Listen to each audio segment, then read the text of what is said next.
We really wanted to interview a cosplayer at GP Vegas. Cardsphere set up an interview with Tappy Toe Claws, and we're starting right now.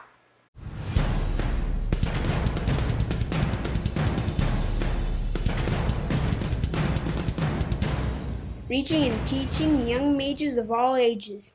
Welcome, young mage. I'm Rhino, and today I am with Tappy Toe Claws. And the first question is, how did your spark ignite? So I started playing around high school, so I was still quite a bit older than you, which is why you're probably way better at Magic than I am. But that was around the time that Lorwyn had just come out, which is all based on a lot of kind of British, Welsh, Irish mythology. And I was super, super excited about the fact that the fairies looked like cool, insectile kind of bug people. They weren't Disney-fied fairies, and it was a little bit darker take on kind of the typical fantasy world.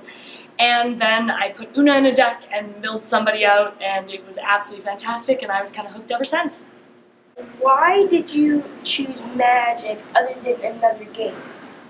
Well, I was really sick of winning all the time at Hearthstone, so I really wanted to try a hard game. And that's not entirely true. I was pretty good at Hearthstone, but I really like the fact that Magic as a game has a little bit of something for everybody. There's such a wide variety of content creators. I mean, we have wonderful people kind of up and coming like yourself and Dana. It warms my cold, dead heart to see you guys out there doing your stuff. And then you have the whole art aspect, you have the story, and then you have this wonderful, really competitive game that I'm admittedly quite bad at. Queen of misplays and bad trigger checks. But there really is something for everybody, and it's one of the best games that I've ever played because we keep coming back to it. What is something fantastic that you've done? Well, I'm getting interviewed by a really famous Magic content creator right now. I mean in Magic. So that's pretty cool. Well, it's happening right now. We're at GP Vegas, and True. This awesome person who's way better at Magic than me wants to have my opinion on stuff, so that's pretty cool. I'm very entirely just tickled and delighted with all of these wonderful people who we get to meet at these big events, because it's like a big, weird family reunion in Vegas where it's 1,000,000,000 degrees and the humidity is nothing, so my voice is garbage cracked, so apologies for that. But it's just absolutely wonderful how we get to get everybody together, and some of us wear weird costumes, and some of us are competing in these events and really putting out our all there. And there really is kind of something for everybody, and there's a gateway for every single person to get in this community.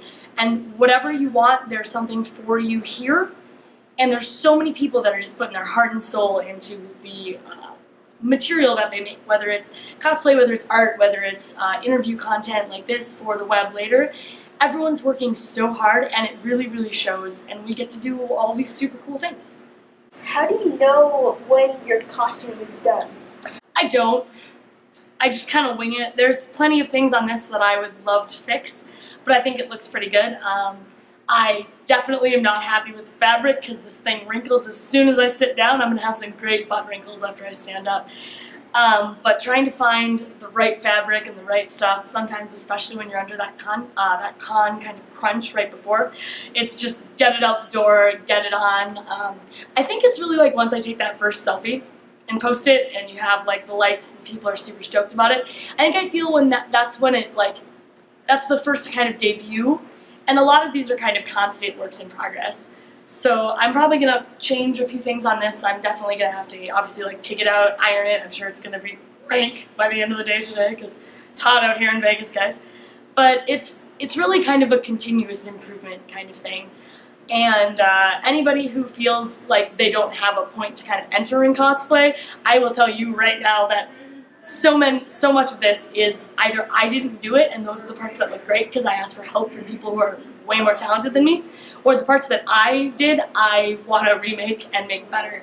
So there's really no point where you can't put something on and give something a try, and just kind of the fact that you put something on and have it and it stays on your body and you're comfortable, that's done enough for me. Well, I hope you have a great time at GP Vegas, and I have more videos coming out soon. So until then, Rhino out.